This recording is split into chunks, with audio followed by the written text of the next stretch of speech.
Tenemos en nuestros estudios al doctor Miguel Ángel Rodríguez Mackey, que como ustedes saben ya ha sido invitado nuestro, como decano de la Facultad de Derecho, Ciencia Política y Relaciones Internacionales de la Universidad Tecnológica del Perú. Él opina siempre sobre temas internacionales y lo hemos convocado a propósito del tema Corea del Norte, Corea del Sur, que están a punto de agarrarse de las mechas, ¿no es cierto? Lo decimos de esa manera mucho más popular, antes de decir que están a punto de irse a una guerra nuclear, porque eso creo que si la inteligencia prima en la comunidad internacional y la presión, eso será probablemente difícil, ya que la destrucción sería realmente lamentable. Pero doctor Rodríguez Mackey, ¿cómo le va? Bienvenido. Muchas gracias, Alberto, Augusto y Lucho, por la invitación nuevamente para estar con ustedes esta hermosa mañana. Gracias. Una primera pincelada, un análisis de lo que viene aconteciendo en este momento en Corea del Norte, en su actitud, que diríamos, desafiante, ¿no?, al occidente, básicamente a su cercana República del Sur, Corea del Sur, que el origen de los problemas parece no ser muy claros. Es decir, sale el señor presidente, muy joven por cierto, ¿no?, el 30 años. heredero de la dinastía de Kim Il-sung, sale a desafiar y a decir estamos en guerra, y cualquier cosa que se decía es invento del marco de la guerra, dice, ¿no? Pero ¿cómo se origina? ¿Cuál es el asunto? ¿Por qué sale de esta manera a desafiar al mundo? Muy bien. A ver, convendría hacer pero un rapidísimo recuento de cuál es el estado de cosas en Corea del Norte y Corea del Sur. Segunda Guerra Mundial. Los miembros del eje, Alemania copa toda Europa con Italia y Japón ingresa en la península de Corea. Termina la Segunda Guerra Mundial, se produce la rendición incondicional del Japón, Japón es retirado, se retira de la península y las fuerzas gravitantes de los dos países superpotencias que salen los más victoriosos de la Segunda Guerra Mundial, Estados Unidos y la Unión Soviética, concentran su poder en la península. Van y vienen las situaciones y finalmente se produce un conflicto en 1950 por la hegemonía de la península. Esta hegemonía de la península no logra consolidar ni a los coreanos del sur apoyados por Estados Unidos, ni a los coreanos del norte apoyados por la Unión Soviética y también por China. Esto produce en el 53 un armisticio, o sea, una detención, un alto el fuego, que no es lo mismo que un tratado de paz. Es el famoso paralelo. El paralelo 38, como tú muy bien lo dices, que es el paralelo que divide a las dos Coreas y que además creó una zona desmilitarizada donde los países no podían tener acciones de naturaleza bélica.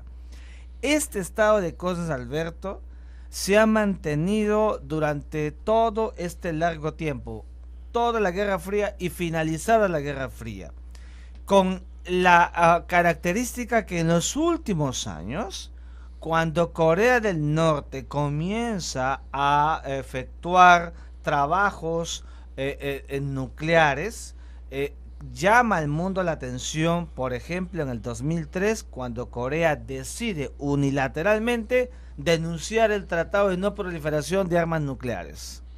Cosa que llamó mucho la atención porque se supone que los países más importantes y los que tienen mayor capacidad bélica estaban apuntalados en ese sentido. Pasa el tiempo y Corea del Norte materializa lo que había sido un discurso: ensayos nucleares en el 2006, en el 2009 y el último el 12 de febrero de 2013.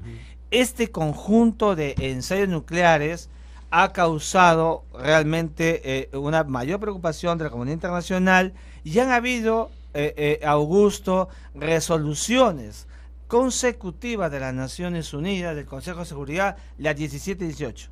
La 1824 y la 1870, por la cual se ha señalado sanciones para Corea por haber alterado el clima de paz internacional con una amenaza gravitante.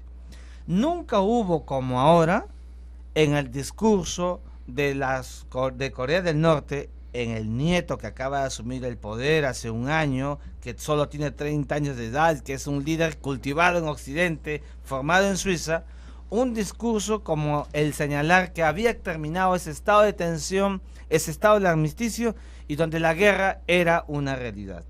Este estado de cosas ha generado pues una alarma internacional. Estados Unidos ya ha señalado que está preparado para cualquier ataque. Los coreanos del norte lo han hecho porque han justificado la presencia de los B-52, los bombarderos la semana pasada, y ayer, antes de ayer, los aviones B-2 capaces de poder burlar un radar y poder en su momento desaforar una importante cantidad de armas nucleares. Esta situación es grave, es crítica, evidentemente. Pero básicamente la reacción de Kim Jong-un de decir estamos en estado de guerra se debe a que en las últimas semanas Estados Unidos con Corea del Sur han estado haciendo pruebas, maniobras militares. ¿Es eso básicamente? Yo creo que eso en la dinámica del conflicto internacional siempre se juega el factor pretexto. Yo creo que eso es un pretexto porque, fíjate, lo que le falta a este nuevo líder, a Kim Jong-un, es una conexión con la sociedad, con el pueblo de Corea del Norte. Él vive actualmente una situación intraestatal de desequilibrio económico. Hay una altísima pobreza, hay el sueldo, el salario en Corea del Norte es 4 veces menor que en Corea del Sur. Está subsidiado, por ejemplo, en el tema de alimentos, son 400.000 toneladas de alimento que le proporciona China y 450.000 toneladas de petróleo que le proporciona China para poder subsistir este régimen que a costa de el pueblo y de darle una vida digna a la gente ha iniciado lo que ellos llaman la política del Songjum, la política que dice que primero es el ejército y a toda costa dejando de lado cualquier otra dinámica de la teoría del bienestar que cualquier economía, cualquier estado quisiera desarrollar. Evidentemente, esta teoría también pues refuerza el poder belicista o las intenciones belicistas de Kim Jong-un, ¿ya? Entonces, en el caso de llegar a los extremos, se dice que China, que Rusia están con este país, con Corea del Norte, pero la gran pregunta es ¿por qué tendrían que involucrarse estas potencias con Corea del Norte si tenemos en cuenta que China como Rusia están mirando hacia el occidente, ¿ya? China está comercializando con nosotros. ¿Por qué tendrían que involucrarse en un conflicto por un país como Corea del Norte que mantiene todavía ese régimen tan absolutista?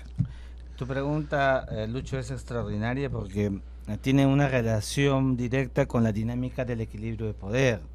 O sea, más allá de que China es la segunda economía del planeta, y que es la primera que exporta, y todo su nivel de exportaciones es hacia Estados Unidos, no olvidemos que en el proceso en que se crea la Corea del Norte, quien ha estado permanentemente detrás de ella ha sido la China. La votación de la resolución 2070 a favor de la sanción, China ha votado a favor de la sanción, juntamente con Rusia, pero su acción en estos días es una acción de discrecionalidad. Ha llamado a la cordura, a que les preocupa cómo está la situación, porque fíjate, Estados Unidos ha controlado los últimos 10 años el Medio Oriente. Sacó a Saddam Hussein del poder. De una u otra manera, controló toda la zona de Irak. Colateralmente, indirectamente, la OTAN ingresa y desafueran a Gaddafi, quien termina como todos conocemos. Egipto está controlado por Estados Unidos. Evidentemente se crea un clima allí de ponderamiento de Estados Unidos de la zona del Medio Oriente. La zona asiática es otra zona gravitante donde la península es una península que orbitalmente, geopolíticamente es estratégico para los Estados Unidos de América, y en consecuencia yo no veo pues a una China que, repito, siendo el principal socio comercial internacional, siendo la economía que más crece, etcétera, le pueda dar cartas abiertas a un Estados Unidos que ha sentado históricamente su base en la Corea Ahora, del Sur. Doctor Rodríguez Mackey, en el escenario peruano, ¿cómo afectaría un conflicto de la naturaleza que estamos, digamos, observando? Es decir, puede ser un conflicto que se diluya muy pronto, ¿no? O un conflicto que perdure. Y si perdura, obviamente que Corea del Sur va a tener que destinar sus recursos a potenciar su propia economía para poder enfrentar una guerra eventualmente con Corea del Norte. ¿Esto qué significaría? Se afectaría el Tratado de Libre Comercio con Corea, se afectaría, por ejemplo, las relaciones comerciales, inclusive últimamente buenas relaciones militares, porque usted sabe que en este momento el Perú está por construir en Perú con tecnología de Corea del Sur aviones de guerra o aviones de entrenamiento, tengo entendido. Entonces, ¿cómo afectaría una crisis de esta naturaleza a la situación de nuestro país? Muy importante tu anotación y tu reflexión, Alberto, porque efectivamente, aunque las guerras al día de hoy son guerras cibernéticas, guerras relámpago, que solamente duran horas, relámpago, así es, evidentemente el Perú acaba de firmar un TLC con Corea del Sur, y ese relacionamiento comercial ante una situación de carácter militar, como pasa con todo Estado, tiene que priorizar la agenda, y en consecuencia seguramente ese TLC que tiene con Corea y con otros países Corea van a pasar a un segundo nivel mientras se produce esta situación que puede tener un impacto en los flujos de capitales. Ahora, Perú tiene relaciones solo con Corea del Sur, ¿no? No, tenemos aquí presencia de Corea del Norte. Hay una eso fue a partir del gobierno aprista. A partir del gobierno aprista. No, porque yo acabo de conseguir este archivo, sí, de la revista Oiga del año 86, donde aparece Carlos Roca, que usted lo conoce, vestido con el uniforme de Kim Il-sung, ¿no? Acá está junto a Kim Il-sung, ¿no? Y él señala en sus declaraciones, Carlos Roca, que fue enviado por Alan García como secretario de Relaciones Internacionales a darle saludo al gobierno y a dar una apertura con Corea del Norte, ¿no? Porque en las declaraciones señala que Corea del Norte no es un régimen dictatorial, como le pregunta el periodista ya fallecido Pedro Planas, sino que él señala que es un régimen organizado, un poco autocrático, pero nada más que eso. Pero entonces uno se pregunta, ¿esa era la visión que había hace veintitantos años por parte del APRA de Corea? Bueno, los apristas han mantenido un discurso bastante singular, porque si vemos que en más de 50 años han gobernado 3 dinastías, un abuelo, un padre y un hijo, donde no hay democracia, donde el régimen es cerrado, en consecuencia es una peculiar característica de un gobierno, de un régimen totalitario. Yo no podría encontrar otro adjetivo que no sea el de un régimen dictatorial y un régimen totalitario. Porque lo que decía en ese entonces Carlos Roca, cuando le pregunta al periodista Pedro Planas, él le dice, el gobierno de Norcorea es un gobierno centralizado, que cuenta con un vasto respaldo popular, pero es al pueblo coreano a quien le corresponde juzgar a su gobierno y no a mí, dice él, ¿no? Sin embargo, destaca que Alan García habría afirmado que tenía coincidencias fundamentales, dice, con el Partido Comunista de Corea del Norte. O sea, hubo aproximaciones, porque usted sabe que los fusiles que actualmente tiene la Policía Nacional, los AKM, fueron comprados durante el gobierno de García a Corea del Norte en cantidades Alberto, los políticos, a diferencia de los académicos, hacen más elástico el concepto de no intervención y de no intervención en los asuntos internos de los estados. La no intervención en los asuntos internos de los estados no es un cheque en blanco para expresar o materializar internacionalmente una posición respecto de cómo es el régimen hacia adentro de cualquier estado. Yo creo que aun cuando, por ejemplo, hemos visto ayer, antes de ayer, el comunicado del Ministerio de Relaciones Exteriores que llama a la concordia de las dos Coreas, llama a la cooperación permanente y anida la tesis de que debemos siempre prefigurar el principio de solución pacífica de controversias, nos revela un Estado peruano ecléctico, neutral, y esta neutralidad internacional puede corresponder, pero no es exógena a que podamos tener una visión y una cualificación de cómo es el régimen en Corea del Norte y cómo es el régimen en Corea del Sur, donde sí hay democracia, donde sí hay elecciones, donde sí hay alternancia del poder, lo que no sucede en Corea del Norte. Doctor Rodríguez Mackey, cuando en el 2003 Corea del Norte denuncia el Tratado de No Proliferación de Armas Nucleares, quedan toda la libertad de poder fabricarlas, ¿no es cierto? Y es más, en 3 años hace pruebas nucleares. Y en 2013 han pasado 10 años y sabemos que tiene bombas atómicas. ¿Cuál es el poderío que tiene en comparación con Corea del Sur y qué podría suceder en un virtual enfrentamiento con Estados Unidos? Dicen que sus misiles están apuntando puntos estratégicos de Norteamérica. Sí, Augusto, en términos matemáticos, la relación es de 2-1. Es decir, los coreanos del norte tienen 1 millón de soldados, los coreanos del sur tienen 500.000 soldados. Los coreanos del norte tienen 4.000 unidades de tanques móviles para actos de guerra, los del sur tienen 2.000 tanques para uso de guerra.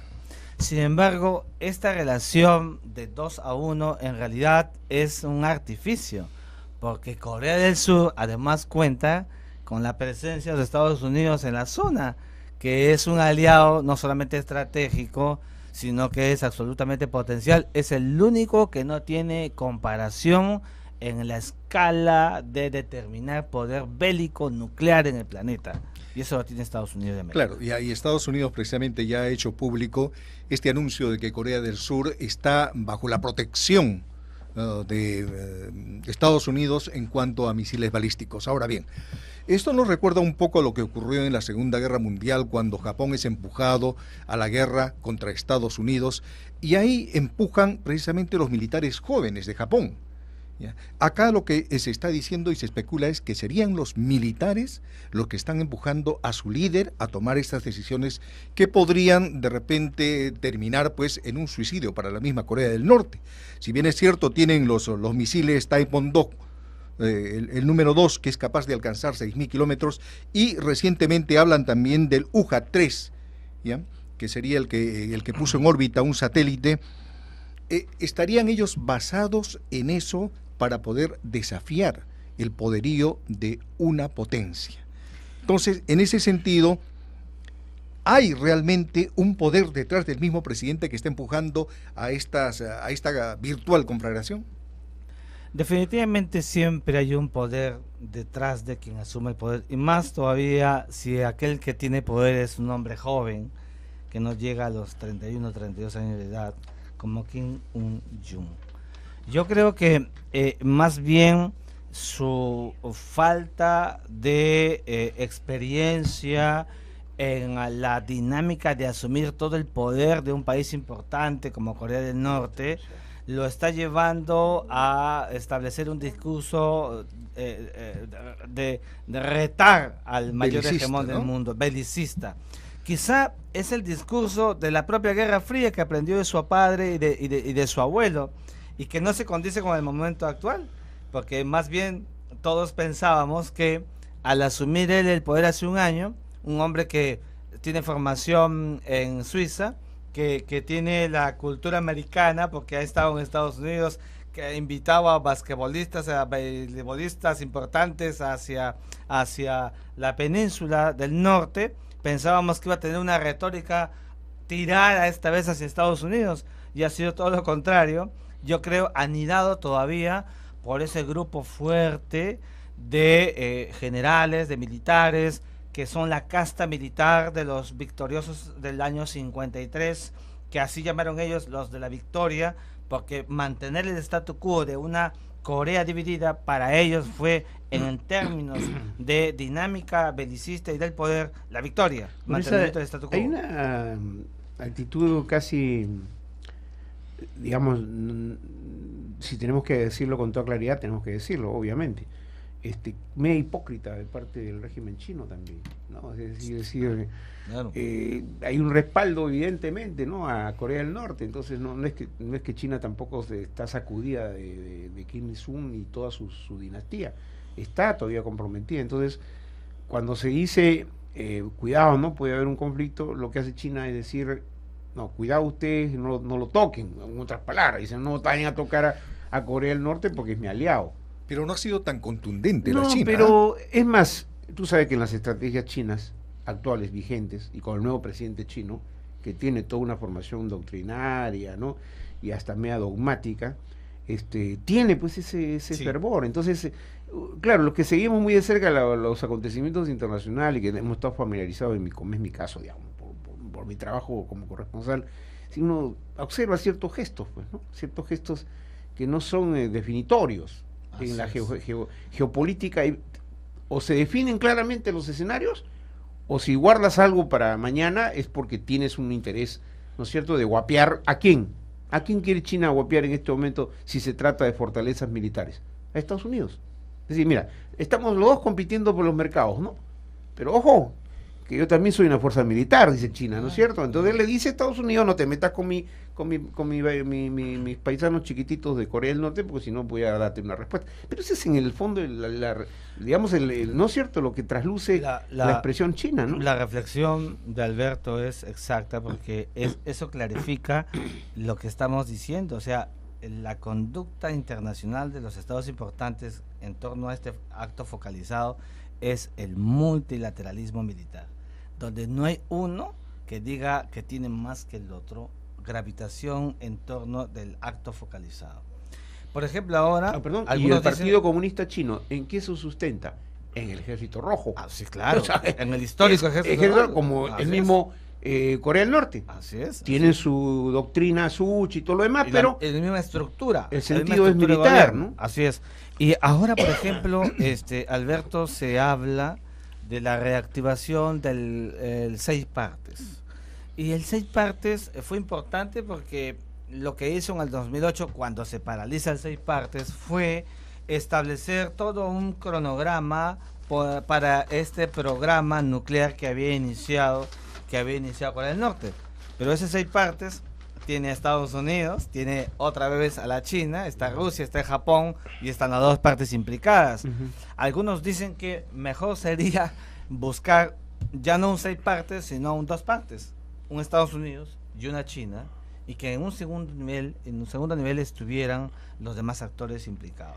Señor Rodríguez Macay, una pregunta, ¿qué es lo que podría terminar con esta tensión mundial? ¿Qué mecanismos se tendría que utilizar? Bueno, yo creo que la diplomacia juega un rol importantísimo. Algunos están pensando en que sería ya importante que el secretario general de las Naciones Unidas, Ban Ki-moon, que es surcoreano, se pudiera disponer hacia la península. Creo que frente, Augusto, a escenarios de atomización nuclear, de amenaza permanente, el discurso que puede prevalecer es el otro, el discurso de la diplomacia, de las relaciones internacionales, de la comunicación, de buscar una salida para disminuir, ¿no es cierto?, aletargar esta polarización a la que ha llegado el discurso de Norcorea. Ya las Naciones Unidas acaba de decir que tiene que bajar ese tono amenazante con que ha sido los últimos días atípico en la conducta de Corea del Norte, con amenaza permanente, pero como la de ahora, atípica, y que solamente, a mi juicio, una actitud diplomática puede coadyuvar a aligerar el proceso. Ahora, el contexto mundial, las cosas cada día veo más complicadas, incluso para Estados Unidos, ¿no? Para Estados Unidos, su patio trasero, que era América Latina, no está tan consolidado, porque todavía hay regímenes que son contestatarios a Estados Unidos, ¿no? Argentina, Bolivia, Venezuela, Ecuador son muy contestatarios. En América Central tiene por lo menos 2. El Caribe, el problema de Cuba. Para Estados Unidos, la primavera en el mundo árabe también, pues no ha sido fácil. Hay conflictos ahí de por medio. Se están retirando las fuerzas. El caso de Siria todavía está seriamente complicada. Estados Unidos, Europa lo tiene que ver en medio de esto, una crisis afectada sensiblemente en Europa, tiene que estar más o menos con la OTAN en estado de alerta, ¿no es cierto? Porque es la fuerza la que más maneja todo el control militar en Europa. Y en el Asia se desatan estos conflictos, ¿no es cierto?, frente a un monstruo como es este caso China desde el punto de vista económico, pero que tiene su presencia obviamente en Corea del Norte. Entonces el mundo, incluido más el África que a veces ni siquiera la mencionamos en nuestro análisis, que tiene varios países ahí con revueltas permanentes, ¿no es cierto? África está totalmente revuelta, pues, ¿no? O sea, nadie sabe qué está pasando en África. Entonces, con todos estos escenarios, el mundo, lejos de caminar hacia la paz, está más entrampado en conflictos de toda orden. Sí. O sea, ¿no? Este es el verdadero, hay que decirlo con toda claridad. Es verdad, y eso es una de las características de cuando se pierde el verdadero control, el verdadero poder.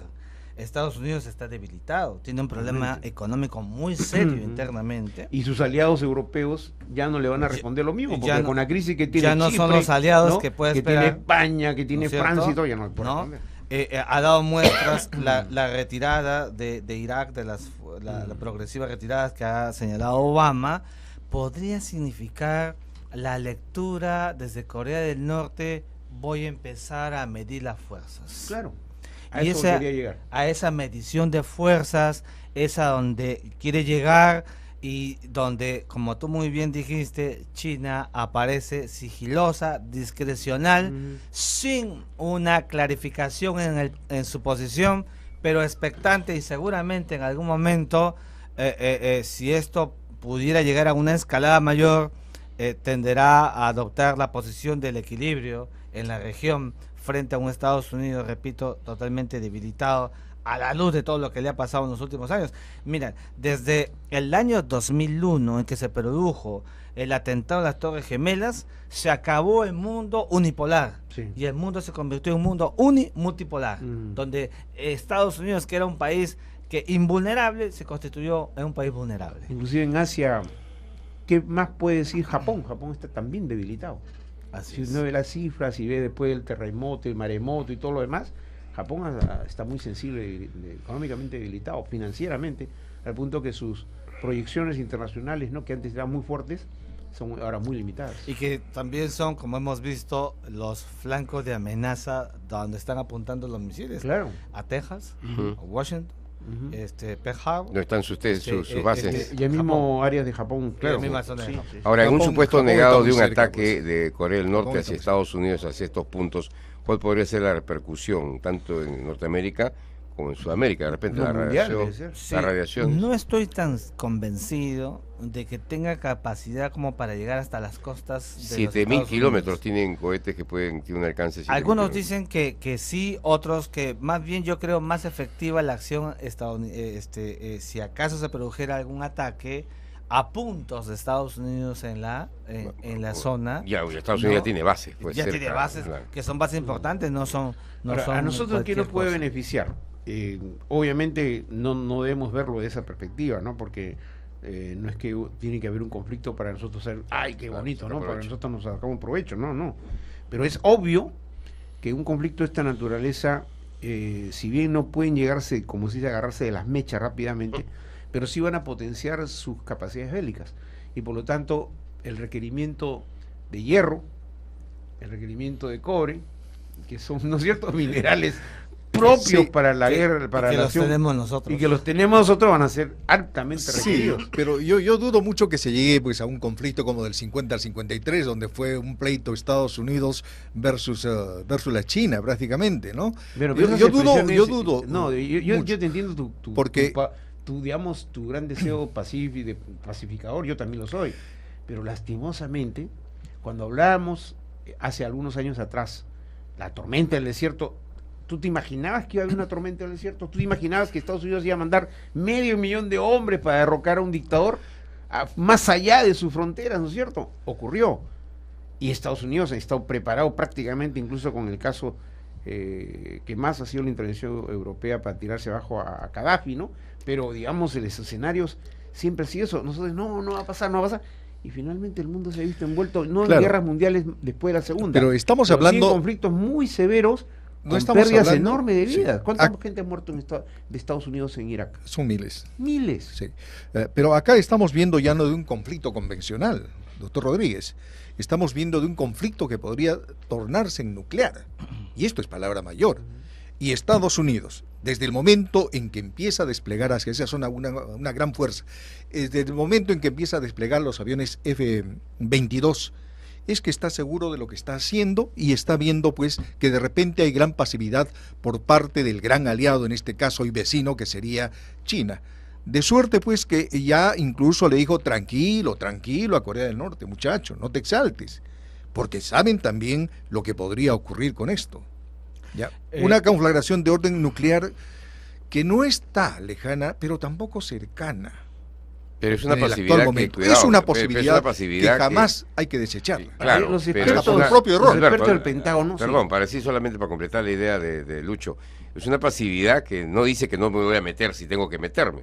Pues un aliado, finalmente, China de Corea del Norte. Pero ya se hubiera pronunciado Si hace tú rato entras a con el despliegue de internet y Estados ves a los Unidos. expertos de Pentágono, hay un montón de notas ya, ¿no? Y los tipos dicen, no, nuestra respuesta no va a ser nuclear, dicen los americanos. Convencional. Va a ser por la ventana y por la puerta. ¿Sabes cómo, no? Tienen tal desarrollada su tecnología misilera que te pueden mandar pues a la casa de Kim Il-sung un misil por la ventana del baño, por ejemplo. A ese nivel han llegado los Estados Unidos. Sí, ¿Sí o no? Sí. Lo matan a él y se acaba la guerra. A ver, sí, pues las visiones nucleares que son realistas debemos ponerlas en el lugar correspondiente. Es verdad que Corea del Norte está en capacidad para producir 6 a 8 bombas atómicas, cada una de ellas con el uso de uranio o de plutonio, Sí, no sabemos, ajá. y que podría tener de 6 a 8 kilotones, que es más o menos la mitad de lo que fue Hiroshima y La Nagasaki. mitad de Hiroshima, sí. ¿No? Lo que se usó para esa oportunidad. Son ojivas potentes. ¿no? Son ojivas potentes, muy mortíferas, pero también es verdad que en un escenario de esa naturaleza estamos hablando ya de la pervivencia de la propia especie humana, o sea, aquí estamos hablando de niveles de pervivencia. No, yo creo que esta lectura en el tema nuclear quedará y debe quedar en el asunto de la amenaza. Las guerras el día de hoy, para poder soportar y asegurar que pueda verificarse la existencia del hombre, están dadas por las guerras convencionales. De otra manera, estaríamos fuera del tablero de la civilización. Y como dicen, Dándole como la dicen- razón a Michelle de Nostradamus. Así Claro, es. la respuesta tiene que ser quirúrgicas de urgencia, es decir, Nada más. entra el cirujano, corta y se acabó. Así es. Y se retira, ¿no es Y son cierto? rápidas, además, Y son esas rápidas, duran claro. horas. Muy bien, hemos hecho un profundo análisis de lo que está ocurriendo y que obviamente puede repercutir en nuestro país, tanto en la parte económica como geopolítica, porque se sensibiliza a todo el mundo, ¿no? Todo el mundo se desconfía de todos y eso realmente genera gran desconcierto internacional. El doctor Miguel Ángel Rodríguez Mackey, internacionalista, decano de la Facultad de Derecho, Ciencia Política y Relaciones Internacionales de la Universidad Tecnológica del Perú. Muchas gracias, como siempre, por haber dedicado gran tiempo, ¿no? en esta conversación. Sabemos de su gran labor académica, pero le agradecemos y obviamente lo vamos a tener nuevamente por acá. Muchas gracias a ustedes. Dale Gracias. su caramelo, por si acaso. Sí, para- sus caramelitos, los caramelitos de antibelicismo y anticorrupción. Gracias. Muy bien, muy Si bien. así es belicoso, le baja la... Claro, sí, sí. Le baja el Muy ímpetu. bien, muy bien. Vamos a continuar en el programa. Gracias al doctor por su presencia.